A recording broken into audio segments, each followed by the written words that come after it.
न जाने कितने लोगों के घरों को पूरी तरह से जला दिया गया। मिट्टी का तेल डाल डाल के सारा मकान जला दिया। 3 दिन लड़ाई हुई, 11-12 मार्च, 13 मार्च को गांव जल गया। करीब 1 से 2 करोड़ लोगों को अपनी जान बचाते हुए अपना घर बार छोड़कर भागना पड़ा। हजारों लोग इस भागदौड़ के दौरान मारे गए। लोगों को मजबूरी भागना पड़ा, कोई अपने इच्छा से नहीं गया। बड़े बड़े अमीर लोग थे, जब यहाँ हिंदुस्तान में आए तो फटे हुए कपड़े पहनने, बेचारे उनके कपड़े फाड़ दिए हैं। मेरी माँ को मेरे सामने तलवार मार के गर्दन के पैदा की। और एक अंदाजे के मुताबिक करीब 80,000 से भी ज्यादा महिलाओं के साथ रेप और सेक्सुअल वायलेंस जैसी घटनाएं हुई। औरतों के स्तन कटे हुए आते थे सारे के सारे, औरतों के कपड़े फाड़ देते थे। अभी भी मैं याद करती हूँ, मेरी रूह कांप जाती है। हिंदू और सिख धर्म के लोग मुस्लिम महिलाओं के साथ अश्लील हरकतें कर रहे थे, और जो मुस्लिम धर्म के लोग हैं वो हिंदू और सिख धर्म की महिलाओं के साथ अश्लील हरकतें कर रहे थे। तो वहाँ उन्होंने नारा दिया, मुसलमानों को मारो। गंगा जी का पानी लाल हो गया बिल्कुल। हजारों की तादाद में लोग इकट्ठे आके जिस जगह हमसे घेर लिया। घेरने के बाद कहते हैं एक लड़की चाहिए आपको। ना जाने कितने लोग अपनी जान बचाने के चक्कर में अपने परिवार से हमेशा के लिए बिछड़ गए। मेरे परिवार के 14 मेंबर्स थे, 11 मेंबर्स को मेरे सामने मारा गया। ना जाने कितने मासूम बच्चे इन दंगों में बेमौत मारे गए, मुर्दों के नीचे छुपे हुए थे, जिनमें से मैं भी एक था। ये बात है 14 और 15 अगस्त की रात की, भारत और पाकिस्तान के बंटवारे की बेहद ही दर्दनाक रात की। तुम मुझे खून दो, मैं तुम्हें आजादी दूंगा। 14 अगस्त 1947 रात के करीब 11 बजे ब्रिटिश वायसरॉय लॉर्ड माउंटबेटन और उनकी टीम अपनी आखिरी मीटिंग कर रहे थे। इस मीटिंग में इंडिया के टॉप लीडर्स जैसे पंडित जवाहरलाल नेहरू, सरदार पटेल और मोहम्मद अली जिन्ना भी शामिल थे।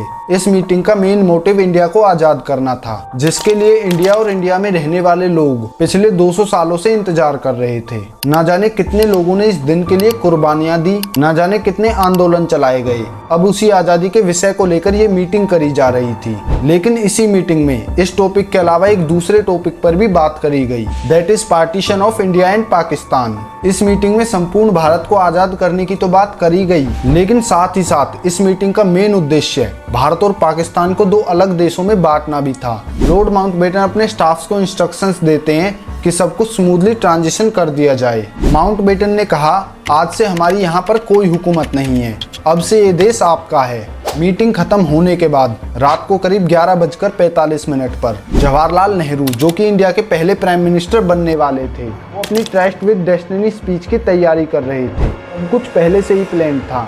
पंडित जवाहरलाल नेहरू को ये स्पीच आधी रात में बोलनी थी। 15 अगस्त 1947 सुबह के 12 बजे इंडिया ऑफिशियली आज़ाद हो गया। नेहरू ने अपनी स्पीच दी और कहा, at the stroke of the midnight hour, when the world sleeps, India will awake to life and freedom. At the stroke of the midnight hour, when the world sleeps, India will awake to life and freedom. यानी आधी रात को जब दुनिया सो रही होगी, भारत जीवन और स्वतंत्रता के लिए जाग उठेगा। इन पूरे देशवासी इस बात से अनजान थे, जो न जाने पिछले कितने सालों से एक साथ भाइयों की तरह रहते आ रहे थे, उनमें बहुत जल्द फूट पड़ने वाली है।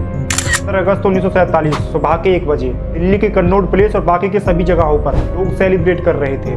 दोनों तरफ पटाखे और ढोल की गूंज सुनाई दे रही थी। को पता था कि ब्रिटिश राज अब खत्म हो चुका है। इसके बाद दोपहर करीब 12 बजे फिर जवाहरलाल नेहरू ने लाल किले पर नेशनल फ्लैग तिरंगे को लहराया। ये भारत में पहली बार था जब ब्रिटिश यूनियन जैक को हटाकर इंडियन नेशनल फ्लैग तिरंगे को लगाया गया। तिरंगा फहराते ही भारत का राष्ट्रगान गाया गया।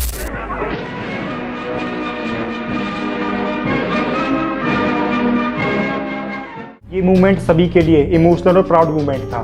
लेकिन आज़ादी के इस शानदार दिन को इंडिया की हिस्ट्री में एक दर्दनाक दिन के रूप में भी जाना जाता है। 14 और 15 अगस्त 1947 को संपूर्ण भारतवर्ष 2 पार्ट्स में डिवाइड कर दिया गया, जो कि उस समय के लोगों के लिए एक बेहद ही दर्दनाक समय रहा। पार्टीशन के समय पर इंडिया के अंदर जबरदस्त वायलेंस हुआ। हिंदू, मुस्लिम और सिख धर्म के लोगों के बीच बहुत बुरी तरह खून खराबा हुआ। जो लोग ट्रेन और बस से आ रहे थे, जो लोग पैदल काफिलों में आ रहे थे, पर बेहद ही दर्दनाक हमले हुए। लोग अपने परिवार के सदस्यों से बिछड़ गए। न जाने कितने लोगों ने अपनी संपत्ति और फैमिली मेंबर्स को हमेशा के लिए खो दिया। गांधी जी और नेहरू जी का ये कहना था कि धर्म के आधार पर बंटवारा सही नहीं है, कि जो लोग जहाँ पर पैदा हुए हैं, जहाँ पर पले बड़े हैं, जगह को उनके लिए छोड़ना बेहद ही कठिन है। लेकिन पाकिस्तान में पहले ही अनाउंस कर दिया गया, कोई भी हिंदू दिखे तो तुरंत मार डालो। दोनों देशों के अंदर वॉयलेंस इस हद तक बढ़ गया पाकिस्तान से आने वाली ट्रेन में सिर्फ और सिर्फ इंसानों की लाशें दिखाई दे रही थी। पाकिस्तान से लगभग 3 ट्रेन ऐसी आई जिसमें दर्दनाक मंजर देखने को मिला। ट्रेन के लास्ट के डिब्बे पर तो कुछ ऐसा लिखा था जिसे देखकर सबकी आंखें दंग रह गई। इनके उस डिब्बे पर लिखा था कि ये नेहरू और पटेल को हमारी तरफ से आज़ादी का तोहफा है। ओवरऑल देखा जाए तो इंडिया के अंदर मुसलमानों को लेकर इतना ज़्यादा वायलेंस नहीं था, ना कि पाकिस्तान के अंदर हिंदू और सिख लोगों के साथ देखने को मिला। तो पाकिस्तान में लोगों पर अटैक करने के साथ वहाँ की औरतों की इज्जत भी लूटी जा रही थी। ये सब देखकर कई महिलाओं ने अपने आप को आग लगा कर मार डाला। कई माँ बाप ने ना चाहते हुए भी अपनी बेटियों की जान ले ली, जिससे कि उनको इस घटना का शिकार ना होना पड़े। पंडित नेहरू ने तो यहाँ तक भी अनाउंस कर दिया था जो लोग इंडिया से मजबूरी में भाग कर गए हैं उनको उनकी सारी प्रॉपर्टी वापस दे दी जाएगी। लेकिन पाकिस्तान की तरफ से ऐसी कोई भी अनाउंसमेंट नहीं करी गई।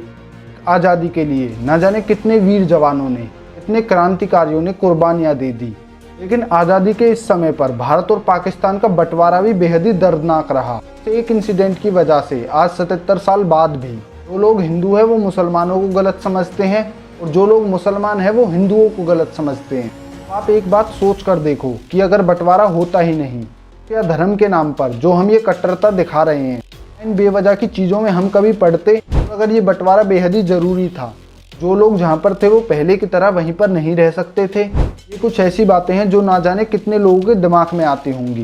उम्मीद करता हूँ कि आज की ये वीडियो आपको ज़रूर अच्छी लगी होगी। क्या धर्म के नाम पर ये कट्टरता दिखाना बेहद ही ज़रूरी है? आप कमेंट करके ज़रूर बताओ।